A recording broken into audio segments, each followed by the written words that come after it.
Madurai Yanaimalai Narasingam quarry அருகே சாலையின் இருபுறமும் 300 அடி ஆழமான பள்ளம் உள்ளதால் மக்கள் அச்சத்துடனேயே கடந்து செல்வதாக குற்றம் சாட்டியுள்ளனர். இதுகுறித்து நமது செய்தியாளர் பாண்டியன் தரும் கூடுதல் தகவல்களை பார்க்கலாம். யானைமலை ஒத்தக்கடை பகுதியில் பார்த்தோமேனால் நரசிங்கம் குவாரி என்ற பகுதியில் உள்ளது. இதில் சுற்றி உள்ள கிராமங்கள் 30க்கு மேற்பட்ட கிராமங்கள் உள்ளது. அரும்பனூர், புதுப்பட்டி, யானைமலை குவாரி, நரசிங்கம், இப்படி பார்த்தோம்னா இந்த கிராம பகுதிகளில் நிறைய பேர் குடியிருந்து வருகிறாங்க. அதில் அந்த குடியிருப்பு வசதிகள் பார்த்திங்கன்னா நிறைய வீடுகள் அதிகமாக இருக்கிறது.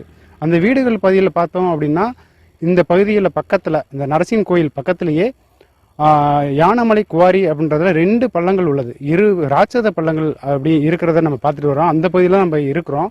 அதில் ராட்சத பள்ளங்கள்லாம் நிறைய பேர் வந்து வெளியூர்காரங்க, உள்ளூர்காரங்களுக்கு ஓரளவு தெரியும், விழிப்புணர்வு பதாகைகளும் வச்சுருக்கிறாங்க. அந்த பதையில் இருந்தும் சில பேர் வந்து என்ன பண்ணுறாங்கன்னா இந்த பகுதியில் தான் பார்த்து வரோம். இந்த ஒத்தையடி பாதை அப்படின்ற ஒரு பாதை, பெரிய ராட்சத பாதை இருக்கும். அந்த பாதங்களில் 2 பக்கமும் ராட்சத பள்ளங்கள் இருக்குது. அதில் சைக்கிளும், இருசக்கர வாகனம், ஆட்டோ, 3 சக்கர வாகனங்கள் சென்ற வண்ணம் இருக்கிறது. இது ஆபத்தை உணராமல் சென்று போக வர இருக்கிறாங்க. இதை எத்தனை விழிப்புணர்வு கொடுத்தாலும் அந்த மக்கள் விழிப்புணர்வு இல்லாமல் போக வர இருக்க தான் செஞ்சுட்டு இருக்கிறாங்க. இதை வந்து இந்த பள்ளங்கள் 2 பக்கத்துலையும் பார்த்தோம்னா அந்த பள்ளங்களில் ஆகாய தாமரை அதிகமாகவும் காணப்படுகிறது. இதனால் வந்து அந்த தரைக்கும் அந்த பள்ளத்துக்கும் சமமாக இருக்கிறதுனால எதுவும் சிறுவர் யாரும் வந்தால் கூட அது தெரிய காணாமல் அறியாமலையும் கீழே விழுகிறதுக்கு அதிகமாக வாய்ப்பு உள்ளது. இதை நம்ம இந்த ஊர் பகுதியில் மக்கள் உள்ள நம்ம கூட இருக்கிறாரு நம்ம கிருஷ்பாக்கியம்னு சொல்லி, அவர்கிட்டையும் நம்ம இதை வந்து கேட்போம். வணக்கம். இப்போ இந்த பகுதியில் பார்த்தோம்னா ராட்சத பள்ளங்களாகவும் இது வந்து அதிகப்படியாக எத்தனை வருஷமாக இருக்குது?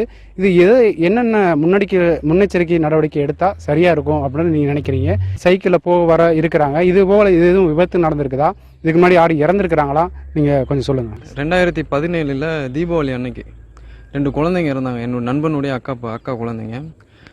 ஒவ்வொரு தீபாவளிக்கும் வந்து இந்த இடத்த பார்க்கும்போதே அவங்களுக்கு மிகப்பெரிய வருத்தம் இருக்கும். ஒவ்வொரு தீபாவளியிலையும் அது போக திண்டுக்கல்லேருந்து சமைக்க வந்தவங்க, அப்புறம் பள்ளிக்கூடங்களில் படிக்கிறவங்க, இப்படி எல்லாருமே வந்து இங்கே குளிக்க பயன்படுத்திக்கிட்டு இருந்தாங்க. அது போக இங்கே வாகனம் போகிறது எல்லாமே தொடர்ச்சியாக இருந்துச்சு. இப்போ இந்த பலகை வைத்தோடனே குறைந்திருக்கே தவிர விபத்து நடக்குமா நடக்காதுன்றதை நம்ம உறுதியாக சொல்ல முடியாது. நீங்களுமே 2 பக்கம் பார்த்தீங்கன்னா ஒரு ஆள் கால் மட்டம் இருக்கிற மாதிரி தான் தெரியும். ஆனால் இதனுடைய இதை பார்த்தீங்கன்னா ஒரு ராட்சச பள்ளம், ஒரு பல அடி இருக்கிற பள்ளம் இது வந்து. அதனால் கண்டிப்பாக வந்து சைடில் கம்பி வேலி வைக்கணும், அப்படி இல்லைன்னா முன்னாடி இதை வந்து அடைப்பாகவே அடைக்கணும் அப்படின்றது மட்டும்தான் நல்லது. வருடங்கள், அதாவது 2 வருடங்களுக்கு ஒரு முறை, 3 வருடங்களுக்கு ஒரு முறை கண்டிப்பாக தொடர்ந்து மரணம் ஏற்பட்டுக்கிட்டே இருக்குது. அதனால் கண்டிப்பாக வந்து அரசாங்கம் வந்து ஒரு நல்ல ஒரு விழிப்புணர்வை ஏற்படுத்துறது மட்டும் இல்லாமல் ஒரு பாதுகாப்பு இதை வந்து கண்டிப்பாக இங்கே வைக்கணுன்றதை நாங்கள் கேட்டுக்கிறோம் ஊர் மக்கள் சார்பாக. அனைத்து இந்த இளைஞர் பெருமன்ற சார்பாக நாங்கள் என்ன பண்ணோம்னா கையெழுத்திக்கம் வாங்கினோம். அந்த கையெழுத்திக்கம் வாங்கினதுக்கப்புறமும் ஒரு சில போராட்டக்காரர்கள் வந்து ஏதாவது விழிப்புணர்வு உள்ள மக்களுக்கு வந்து இருக்கணும் அப்படின்றதுக்காக போர்டெல்லாம் வச்சாங்க. ஆனால் இது வந்து ஒரு நல்ல பாதுகாப்பு அப்படின்னு கேட்டால் கண்டிப்பாக இது பாதுகாப்பு கிடையாது. கண்டிப்பாக அதுக்கு வந்து அரசாங்கம் கவனம் செலுத்தணும். வாகனம் போகுது, இது வந்து இந்த பகுதியில் இருக்கிறவங்க தெரிந்தவங்க அப்படின்றதுனால அவங்களுக்கு வந்து தெரிஞ்சிடும், இதனுடைய பள்ளத்தினுடைய மதிப்பு தெரியும். ஆனால் தெரியாதவங்க புதுசாக போகிறவங்க பார்த்தீங்கன்னா வெறும் ஒரு காலளவு தான் இருக்கும் அப்படின்னு நினைப்பாங்க. ஆனால் இது அப்படி கிடையாது. ஒரு 15 ஆள் மட்டத்துக்கு இங்கே வந்து பள்ளம் இருக்குது அப்படின்றப்போ நம்ம வந்து கண்டிப்பாக இருசக்கர வாகனங்கள் போகிறதுக்கு வந்து கண்டிப்பாக கம்பி வேலி அமைக்கணும். சைடில் 2 பக்கமும் கம்பி வேலி அமைக்கணும். இதனுடைய பள்ளம் இத்தனை அடி பள்ளன்றதையும் நம்ம மென்ஷன் பண்ணி போடணும். அப்போ தான் மக்களுக்கு தெரியும்.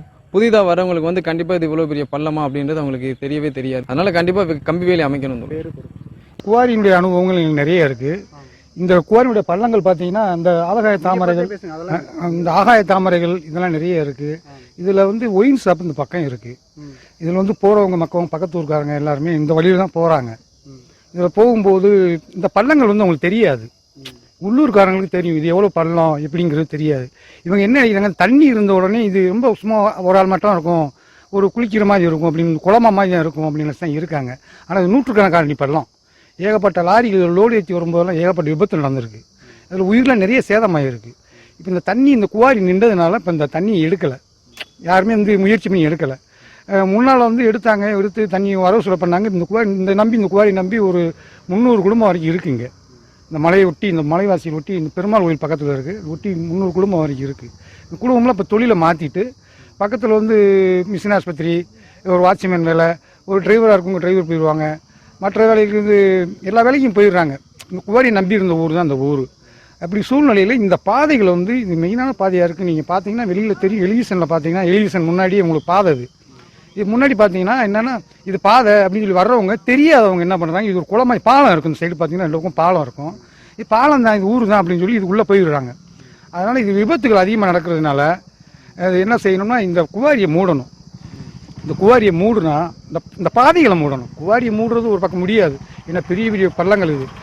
இந்த கேட்டை போட்டு அடைச்சிட்டாங்கன்னா உள்ளே நுழையாத அளவுக்கு பல உயிர் காப்பாற்றப்படலாம். முதல் ரோடெல்லாம் அடைச்சி வச்சுருந்தாங்க. அப்புறம் இந்த சினிமா ஷூட்டிங் எதுன்னு வரவங்க ஃபுல்லாக வந்து ஓப்பன் பண்ணி சினிமா ஷூட்டிங் எடுத்துருந்தாங்க.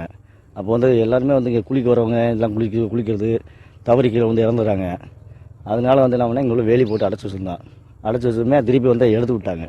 எடுத்து யாருன்னா இந்த பொதுமக்கள் வராலே வந்து சும்மா ஓட்டை போட்டு உள்ளே வந்து குளிக்க ஆரம்பிக்க. இந்த கோயில் வந்து பெருமாள் கோயில் வந்து 12 மணிக்கு அடைச்சிட்டாங்கல்ல, திருப்பி சாயந்தரம் 4 மணிக்கு திறப்பாங்க. அப்போ சும்மா இருக்கவங்க பூரா வந்து சுற்றி பாருன்னு சொல்லி வந்துட்டு இந்த குளிக்க வருது, இந்த கை கால் கழுவுறதுன்னு சொல்லிட்டு தவறி விழுந்து இறந்தவங்க நிறைய பேர் இருக்காங்க. அதனால் வந்து நம்ம ஊராட்சி குப்பையை மட்டும் இங்கே கொட்டி விட்டோம்னா அடுத்து யாரும் உள்ள இறங்க மாட்டாங்கன்னு கொட்டி விட்டான். திருப்பி அடைக்கிறதுக்கு பிளான் பண்ணால் நான் அடைக்க முடியாத. இந்த ஆடு மாடு மேய்க்கிறதுனால வந்து உள்ளூர்காரங்க வந்து ஆடு மாடு மேய்க்கிறதுனால வந்து இந்த சைடு போகிறதுக்கு வர்றதுக்காண்டி ஓப்பனாக இருந்தாங்க. இன்றைக்கி வந்து எல்லாமே பொதுவாக யூஸ் பண்ண ஆரம்பிச்சிட்டாங்க. தீர்வு சைடு அடைக்கலாம், அடைச்சோம்னா கொஞ்சம் பாதுகாப்பாக இருக்கும். நரசிங்க பெருமாளையில் வந்து வருஷம் புறமே இப்போ ஆள் கூட்டம் அதிகமாக ஆகிட்டே இருக்குது. ஆனால் புதுசாக வர்றவங்களுக்கு இங்கே வந்து இப்போ ஆள் இருக்கிறது தெரிய மாட்டேங்குது. சரிங்களா, புதுசாக வர்றவங்க வந்து டக்குன்னு வர்றது ஒரு கால் கழுவுக்கோ ஒரு ஏதோ கையால் மூஞ்சி கழுவோ போகிறவங்க டக்குன்னு ஏதோ போய் தவறி விழுந்துறாங்க, இறந்துனா அது என்ன செய்யறோம்னா இப்போ ஒரு வேலி அடைச்சி போட்டோம்னா 2 சைடு ஒரு வேலியை போட்டு விட்டோம்னா நல்லாயிருக்கும். நியூஸ் 7 செய்திகளுக்காக மதுரையிலிருந்து செய்தியாளர் பாண்டியன்.